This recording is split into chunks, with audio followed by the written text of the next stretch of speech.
देखिए बाबा भाई लोग जा रहे हैं, थोड़ा टाइम भागने रखते हो। बात करो बाबा भाई लोग से।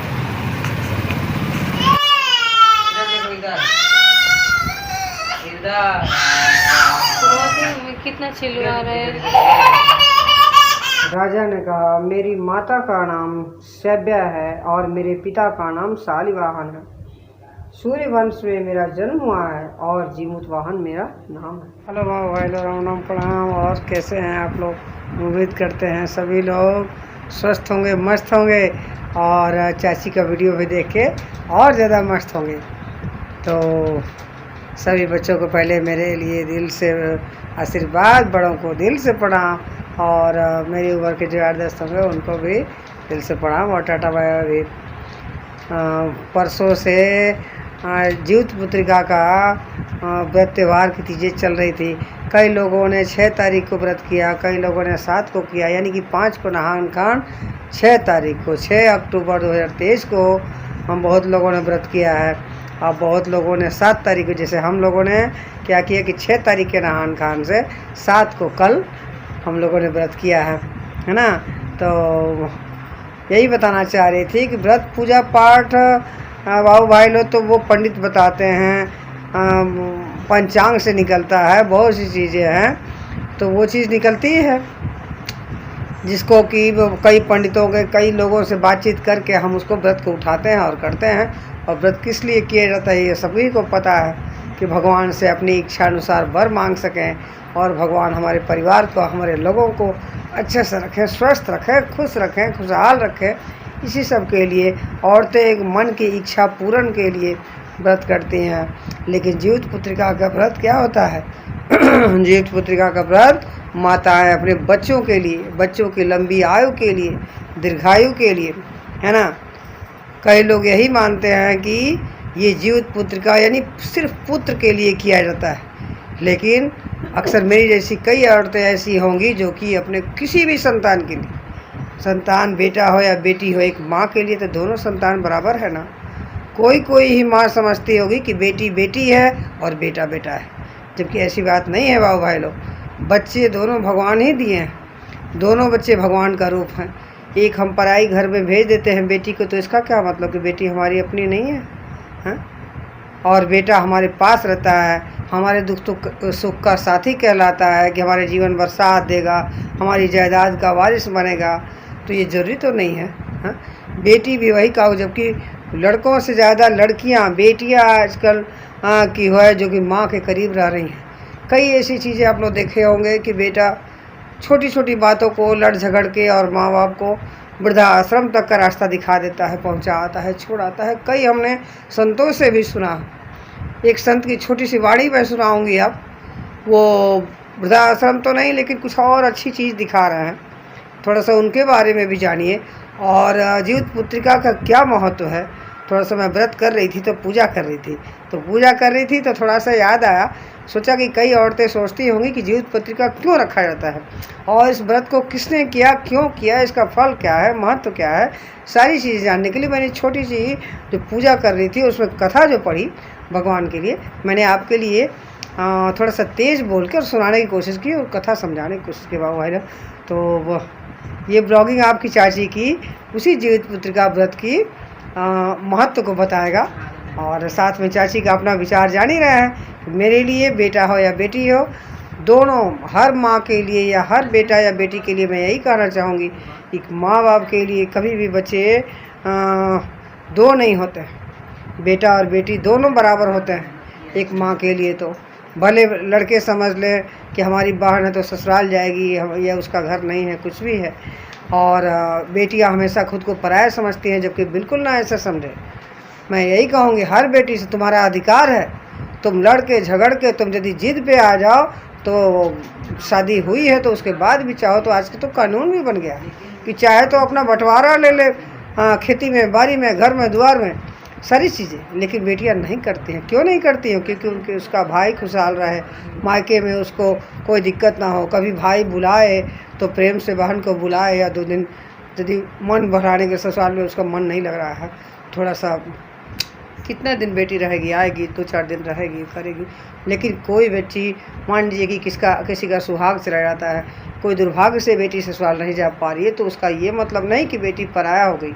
उसका धन है माँ का, उसका परिवार है माँ का, उसके अपने हैं माँ के। ये चीज़ें हर एक भाई को भी समझना चाहिए और एक बहन को भी समझना चाहिए।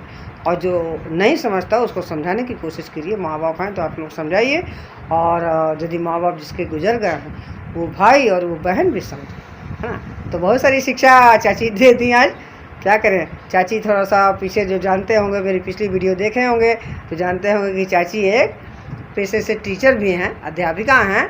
तो एक चैनल मेरा चलता है जिस पे कुछ पढ़ाती हुई हूँ। आप लोगों की दुआ से कई लोगों ने कमेंट किया कि भाई पढ़ाइए, थोड़ा सा अच्छा पढ़ाती है, तो मैंने कुछ पढ़ाना भी शुरू कर दिया। तो थोड़ी सी ज्ञान की बात है, एक टीचर जान रहा है, कहीं बैठते हैं ग्रुप में तो एक टीचर अपनी मन की बातें कही देते हैं, उसको अच्छे लोग उसको अपने अंदर ग्रहण कर लेते हैं, और कई लोगों को बोर भी लगता है। तो ठीक है, जिसको बोरियत लग रही है तो कोई बात नहीं, आप थोड़ा सा स्किप करके आगे बढ़ जाइए, फॉरवर्ड करके देखिए चाची क्या दिखा रही हैं। और इसको मन लग रहा है तो चाची की बातें सुन लेने में कोई बुराई नहीं है। हो सकता है कोई एक चीज़ आपको काम की बता दें, कोई एक चीज़ आपके दिल को टच कर जाए। ठीक है भाई लोग, तो चलिए देखिए, मैं बहुत ज़्यादा नहीं बोलूँगी और क्या दिखाने हैं, थोड़ा सा चलिए मेरे साथ।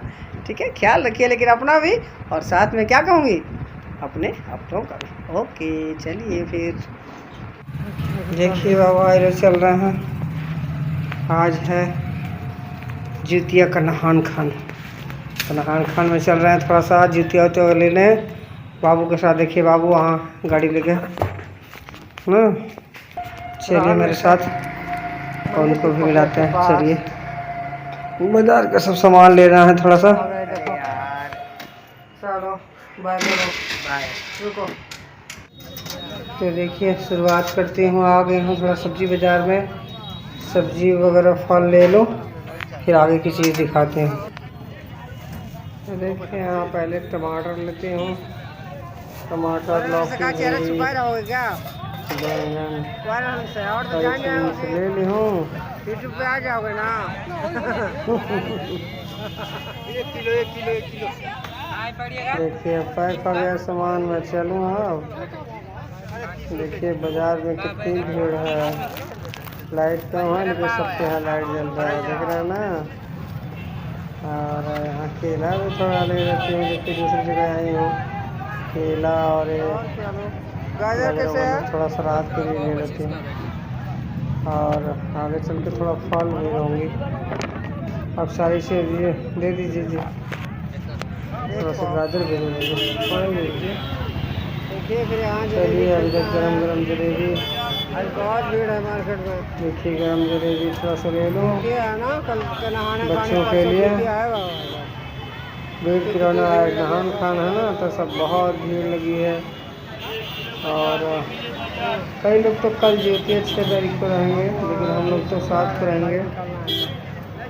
तो 6 के लिए जो है तो कल के लिए हम लोग एक दिन पहले आए हैं, और परसों 7 को मैं रहूँगी। देखिए इसीलिए बहुत बड़ी भीड़ है, देख रहे हैं रौनक। हाँ ये घुरा है तो निकालेंगे नहीं, भीड़ से घबरा रहे हैं। तो देखिए बस चलते हैं बाबू। हेलो, अब यहाँ से सब्जी मंडी से काम हो गया, सब्जी और फल ले लिया गया। अब निकल रहे हूँ मैं। बाबू स्कूटी थोड़ा भीड़ देख के घबरा रहे थे, इधर थोड़ा आ गई हूँ। देखिए अब थोड़ा यहाँ से देसी घी, चीनी, आटा वगैरह सारा ले लूँ। चीलों से आदमी को पड़ता है, चढ़ता है ना, पुआ पूड़ी और तरह की सब्जी वगैरह। देखो आ गए बाबू, आ गए। देखो सामान रख दिया, देखो कितनी सारी सामान है। छोड़ सब्जी है, ढोलो आप फेंक दे हो, सब्जी उठा रहे, बहुत भारी है। सब्जी उठा, जाओ भाई तू बास्केट लेके आओ, किचन में फ्रिज का बास्केट लेके आओ, सब्जी निकाल दे। सब्जी देखिए ला दिए, सामान ला दिए, पूरे पाट का देखिए ला दिए। चलिए आते हैं, नातिन के इतनी सारी शिकायतें हैं। चिप्स कहाँ है, बाबू का चिप्स ला दिए, लो चिप्स लो, चिप्स लो। देखो कितना चिप्स है नातिन के लिए, अरे चिप्स ला दिए। और से सारा और है देखो, देखो और चिप्स है, और चिप्स है, बहुत सारा चिप्स है, लॉलीपॉप भी है। ओके बाबू भाई लोग, तो नातिन से मिल ले अब ना। बाय कर लो, बाय कर लो बाबू भाई लोग को, बाय करिए बेटा जी, बाय करिए, बाय बाय। तो बाबू भाई लोग आज नहान खान था ना, हाँ ज्योतिया का, ज्योतिया ज्योत पुत्री का व्रत कथा कहते हैं ना, ज्योत व्रत कथा तो कल सुना जाएगा। आज नहान खाना है, तो अभी बाज़ार से आए हूँ सब साग सब्जी लेके। अब चलिए कुछ दिखा रही हूँ, नहा धो के देखिए कपड़ा चेंज किया, और उसके बाद से चलिए दिखाते हैं।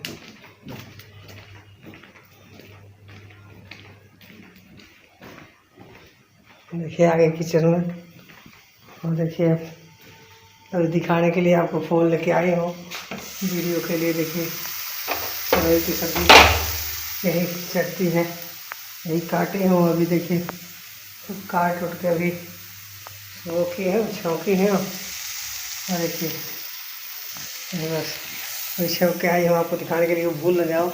और पुआ पूड़ी बनता है ना, देखिए पूरा ये मालपुआ बनता है, यही चूल्हे से आदमी को चढ़ता है। हाँ ये पूड़ी के लिए आटा गूँथे हूँ, पता नहीं दिख रहा है होगा नहीं आपको हिसाब से। तो पुआ पूड़ी और यही सब जैसे आदमी के बनता है, यही प्रसाद में खाते हैं। और लौकी में डाल डाल के बनती है सब्जी, वो दिन में खाया गया है ना। देखिए सब खाना का सब पड़ता है, इधर रखा गया है, और इधर साफ़ सुथरा सा सब सामान दिख रहा है। तो ये बना लो है ना, फिर बना लो तो फिर बाकी चीज़ें आप लोग कैसे बन रही है, कैसे नहान खान का होता है, सारी चीज़ें बताइएगा आप लोग, ठीक है ना। तो चलिए आते हैं फिर। अब देखिए चलते हैं थोड़ा सा प्रसाद के लिए, फल तो ले आए हो वैसे, केला सेब वगैरह, मिश्री तुलसी दाना लाए हो बाबू भाई लोग, लेकिन सोचिए थोड़ा सा लड्डू बना लूँ, घर का लड्डू बना लूँ। तो देखिए थोड़ा सा पूजा का घी है, मंदिर में से थोड़ा सा घी लाए हूँ, देसी घी, और ये बेसन है और चीनी है। देखिए तो देसी घी गरम कर रही हूँ, घी गरम करके थोड़ा सा घर का बना हुआ, सोचे बाज़ार से लड्डू लाऊं, लेकिन फिर मुझे मन में संतुष्टि नहीं हुई, इसलिए देखिए शुद्ध बेसन पैकेट का मंगाया है, और यह चीनी दिख रहा है, और सोचे हैं कि थोड़ा सा बना लो।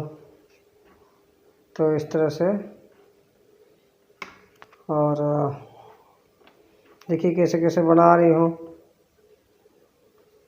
नहान खान वाला वो हो गया। आज पूजा के ही दिन बैठी थी, सोची थी शाम को पूजा करूँगी, अभी की पूजा करना था, शाम हो गया। सुबह भी तो नहाना धोना था ना, तो पूजा करने से पहले नहा धो के और सोची हूँ कि पहले बना लूँ। देखिए थोड़ा सा गुलठी और आपसे बात कर रहे हो तो इस तरह से देखिए अब बेसन का लड्डू बन रहा है। अरे राम रे, एक गलती हो गई, चीनी तो पीस के डालना था, ओहो। चलिए अब ऐसे ही मिला देते हूँ कैसे, देखिए मिला रही हूँ, उसको ठंडा कर लूँ। देखिए यहाँ ठंडा करने के लिए लाई हूँ अपने बरामदे में, और यहाँ रख के उसको थोड़ा ठंडा कर रही हूँ, पंखा चल रहा है उसी पंखे में ठंडा कर रही हूँ। और एक लड्डू बनाऊँगी, यहाँ पेपर पर रखूँगी ताकि जल्दी से ठंडा हो जाए, तो मुझे पूजा भी करना है, देख रहे हैं ना। तो थोड़ा भी गर्म है, गलती हो गई। देखिए लड्डू में बात करते करते आपको वीडियो दिखाने के चलते लड्डू में देखिए कुरकुरा लगेगा, वैसे तो खड़ा खड़ा चीनी डाल दी हूँ, देख रहे हैं कैसे दिख रहा है चीनी। तो ऐसे ऐसे बनाते जा रही हूँ, देख रहे हैं, ध्यान से दिखाने की कोशिश कर रहे हैं। देखिए चीनी है, अभी इतना बन गया, थोड़ा सा और बचा है। देखिए लास्ट हो जाता है तो फिर पूजा हो जा करूँगी। देखिए बनाते बनाते इतना समय हो गया कि 1:30 बज गया, अरे कितना बज गया। देखिए जल्दी से बन जाए, बेटी उधर काम कर रही थी, अपना बच्ची को संभाल रही थी, इसलिए इस तरह से देखिए सारे लड्डू बन गए, थाली खाली हो गई। अब मैं आपके सामने यही अब पूजा पाठ थाली में रख के अब पूजा पाठ करने चले गए। देखिए माता जी का अभी टाइम बहुत हो गया बाबा, देखिए 1 बजने वाला है, हमारी पूजा पाठ कब होगी, देखिए लेट हो गया है। चलिए चलते हैं, फिर मिलते हैं वहाँ पर। जय माता दी, जय माता दी। देखिए आ गए पूजा करने, आओ भाई लोग। माता जी का मंदिर सज चुका है, देखिए बहुत ध्यान से देखिएगा, सब चीज़ें सज गई है। और इधर मैं पूजा करने आई हूँ। नातिन भी आ गई है, देखिए नातिन भी तंग कर रही है। अभी लड्डू खाएंगे नहीं बेटा, पूजा कर लें, माँ को खिला दें, बाबा को खिला दें, फिर हम लोग खाएंगे, फिर बेटा मेरा खाएगा। देखो देखो, जय करो, जय करो, जय कर, जय करो, अभी दे रहा है, लो लो पर जय करो, जय करो, जय माँ, जय माँ करो, जय माँ करो। खाएंगे, चलो देते हैं, चलो। जय माता दी, जय माता दी।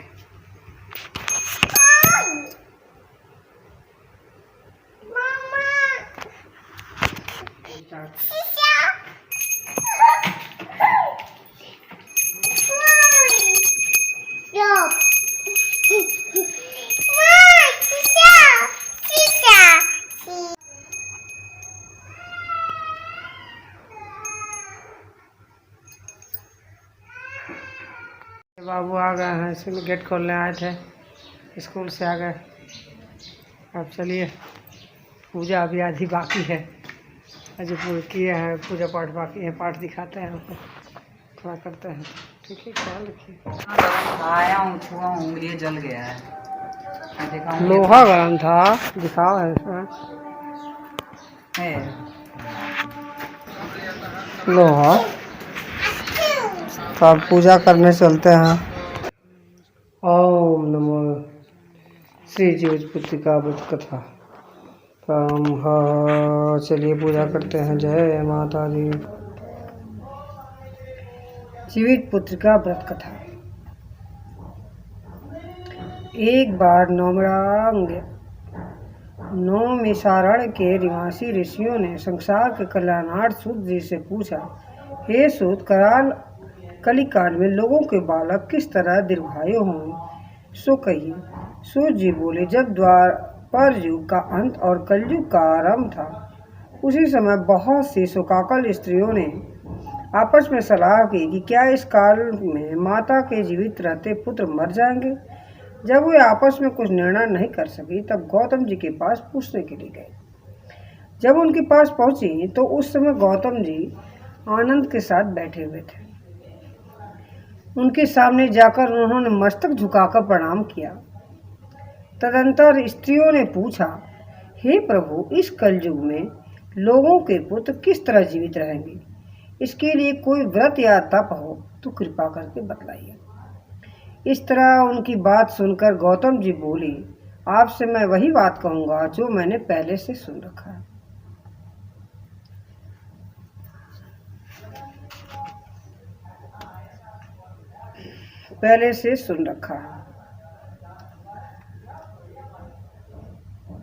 इस तरह उनकी बात सुनकर गौतम जी बोले, आपसे मैं वही बात कहूँ जो पहले सुनो। गौतम जी ने कहा, जब महाभारत युद्ध का अंत हो गया और द्रोण पुत्र अश्वत्थामा के द्वारा अपने बेटों को मरा देखकर सब पांडव बड़े दुखी हो गए, तो पुत्र के शोक से व्याकुल होकर द्रौपदी अपने सखियों के साथ ब्राह्मण श्रेष्ठ धौम्य के पास गई और उसने धौम्य से कहा, हे विपिन, कौन सा उपाय करने से बच्चे दीर्घायु हो सकते हैं, यह आप कृपा करके ठीक ठीक कहिए। धौम्य बोले, सतयुग में सत्य वचन बोलने वाला, सत्य आचरण करने वाला, समदर्शी जीमूत वाहन नामक एक राजा था। एक बार वह अपने स्त्री के साथ अपने ससुराल गया और वहीं रहने लगा। एक दिन आधी रात के समय पुत्र के शोक से व्याकुल कोई स्त्री रोने लगी, क्योंकि वह अपने बेटे के दर्शन से निराश हो चुकी थी। उसका पुत्र मर चुका था। वह रोती हुई कहती थी, हाय मुझ बूढ़ी माता के सामने मेरा बेटा मरा जा रहा है। उसका रुदन सुनकर राजा जीमूत वाहन का तो मानो हृदय ही विदीर्ण हो गया।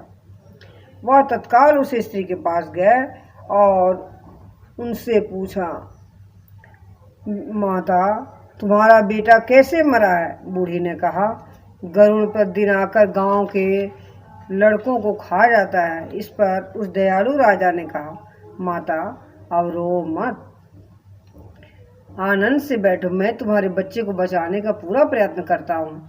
ऐसा कहकर राजा उस स्थान पर गया जहाँ गरुड़ आकर प्रतिदिन मांस खाया करता था।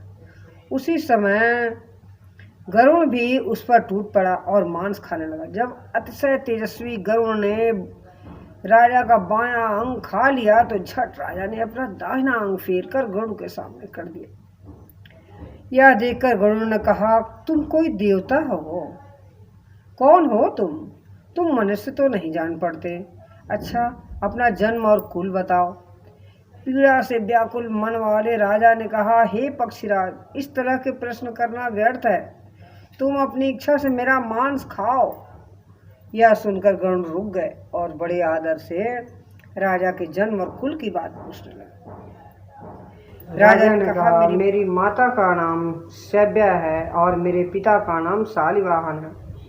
सूर्य वंश में मेरा जन्म हुआ है और जीमूतवाहन मेरा नाम है। राजा की दयालुता देखकर गरुड़ ने कहा, हे महाभाग, तुम्हारे मन में जो अभिलाषा हो वह वर मांगो। यदि आप मुझे वर दे रहे हैं तो वर दीजिए कि आपने अब तक जिन प्राणियों को खाया है वे सब जीवित हो जाए।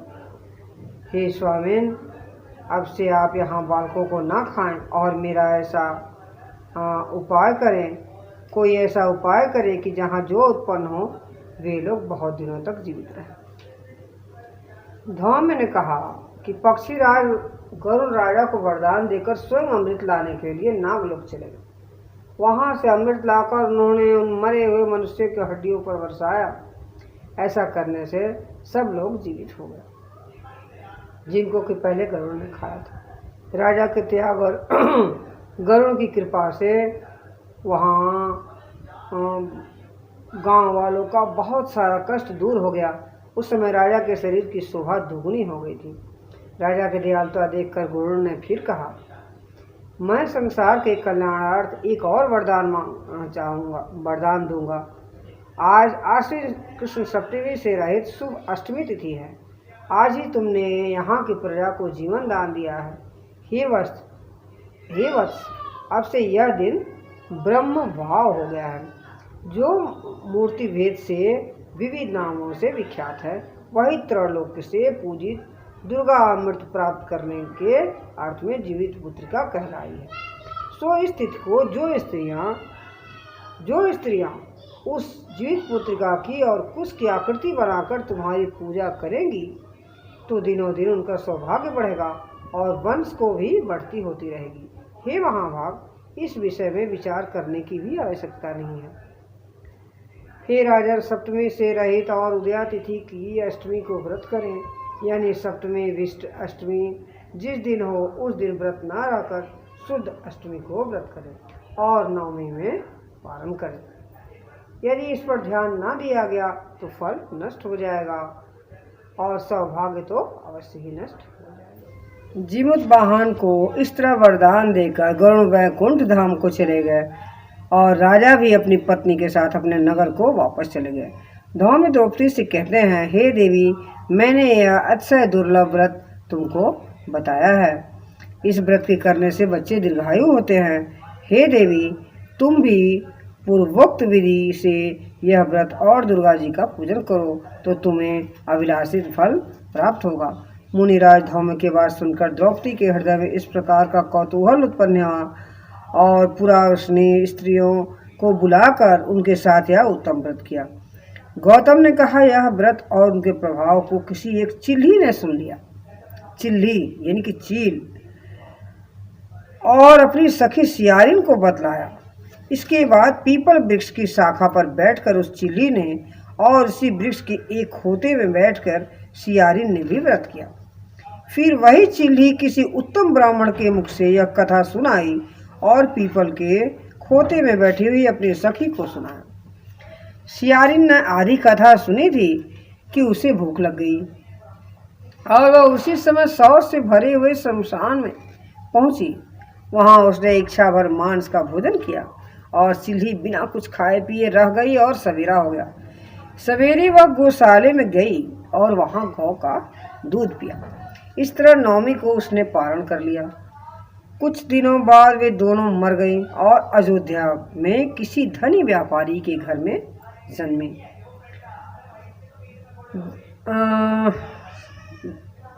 संजोग से उन दोनों का जन्म एक ही घर में हुआ, जिसमें सियारिन ज्येष्ठ हुई और चिल्ही छोटी। वे दोनों सभी शुभ लक्षणों से युक्त थी, इसलिए बड़ी लड़की काशीराज की और छोटी उनके मंत्री के साथ गहनपंथ अग्नि के सामने विधिपूर्वक ब्याही गई। पूर्व जन्म के कर्म फल से वह मृगनयनी रानी हुई। जिस किसी भी संतान को उत्पन्न करती वह मर जाती थी। और पूर्व जन्म की बातों को स्मरण करने वाला मंत्री की पत्नी ने 8 वसुओं के सदृश तेजस्वी 8 बेटे उत्पन्न किए और सभी जीवित रह गए। अपनी बहन के पुत्रों को जीवित देखकर ईर्ष्यावश राजपत्नी ने अपने स्वामी से कहा कि यदि तुम मुझे जीवित रखना चाहते हो तो इस स्त्री के भी पुत्रों को उसी जगह भेज दो जहाँ की मेरे बेटे गए, यानी अर्थात इनके पुत्रों को मार डालो। यह सुनकर राजा ने उस मंत्री के पुत्रों को मारने के लिए कई प्रकार के उद्योग किए, पर मंत्री पत्नी ने जीवित पुत्रिका के पुण्य बल से बचा लिया। एक दिन राजा ने अपने आदमियों से उन पुत्रों को सिर कटवाकर पिटारी में रखवाया और वह पिटारी उनकी माता यानी कि मंत्री की पत्नी के पास भेजने को कहा, किंतु वे 8 सिर 20 कीमती जवाहरात हो गए। और भले चंगे हो 8 लड़के अपनी माता के पास पीछे से वापस आ गए। उनको जीवित देखकर राजपत्नी को बड़ा विस्मय हुआ, बड़ा आश्चर्य हुआ। अंत में वो मंत्री की पत्नी के पास गई और उसने पूछा, बहन तुमने ऐसा कौन सा पुण्य किया है जिससे बार बार मारे जाने पर भी तुम्हारे बेटे नहीं मरते? और मेरे बेटे तो कब के मर गए हैं। इस पर मंत्री की पत्नी ने कहा, पूर्व जन्म में मैं चिल थी और तुम सियारन। हमने और तुमने साथ साथ जीवित पुत्रिका का व्रत किया था। तुमने व्रत के नियमों का भली भांति पालन नहीं किया था और मैंने किया था। इस दोष से हे बहन तुम्हारे बेटे नहीं जीते हैं। ओ राजरानी, अब भी तुम उस जीवित पुत्रिका व्रत को करो तो तुम्हारे बेटे अवश्य दीर्घायु होंगे। मैं तुमसे सच सच ये बात कह रही हूँ। उसके कथनानुसार रानी ने व्रत किया, तभी से उनके कई बेटे और सुंदर दीर्घायु होकर बड़े बड़े राजा बने। सूर्य कहते हैं कि इस प्रकार से सब प्रकार का आनंद देने वाला मैंने यह दिव्य व्रत आपको बताया। स्त्रियां यदि संतान चिरंजीवी चाहती हों तो वे विधिपूर्वक इस व्रत को अवश्य करें। इति श्री जीवित पुत्रिका व्रत कथा संपन्न हुआ। जीवित पुत्रिका जय माता। अब हम चलिए करते हैं ओम सरस्वती माता की जय, सभी देवताओं की जय, भोलेनाथ की जय। जय गणेश जय गणेश जय गणेश देवा, माता जय की पार्वती पिता महादेवा। जय गणेश जय गणेश जय गणेश देवा, माता जय की पार्वती पिता महादेवा। अंधे को आँख देत कोड़िन को काया, भाजन को पुत्र देत निर्धन को माया। तुर सम शरण फल की सेवा, रणवंत संत करे सेवा। जय गणेश जय गणेश जय गणेश देवा, माता जी पिता महादेवा। तो बस वाह भाई लोग, अब के लिए यही ब्लॉग ख़त्म करती हूँ। पसंद आया ना? चलिए, उम्मीद करती हूँ सब अच्छा लगा होगा। अब थोड़ा खाने पीने का समय हो रहा है, आपको वीडियो डालते डालते हो सकता है और ज़्यादा समय हो जाए, है ना? तो कोशिश कर रही हूँ जल्दी से आपके पास भेज दूँ, ठीक है? ओके, बस ख्याल रखिए। आती हूँ फिर जल्दी, फिर नई कुछ दिखाने के लिए, सनसनी कुछ आती है, अच्छी गुड न्यूज़, उसे भी अवगत कराऊँगी, ठीक है? तो ख्याल रखिए। अगर नए सब्सक्राइबर होंगे तो थोड़ा सा रिक्वेस्ट है कि चाची की वीडियो को थोड़ा भी लाइक पसंद आएगा तो क्या करेंगे, थोड़ा सा लाइक कर लीजिए और कमेंट में आपने ज़्यादा नहीं तो कम से कम 2 शब्द जरूर लिखिए, ठीक है? उससे हमारा भी मनोबल बढ़ेगा और आपको लिखने में खुशी भी तो होगी, ठीक है? चलिए आते हैं। Okay, bye bye, take care, शुभ रात्रि।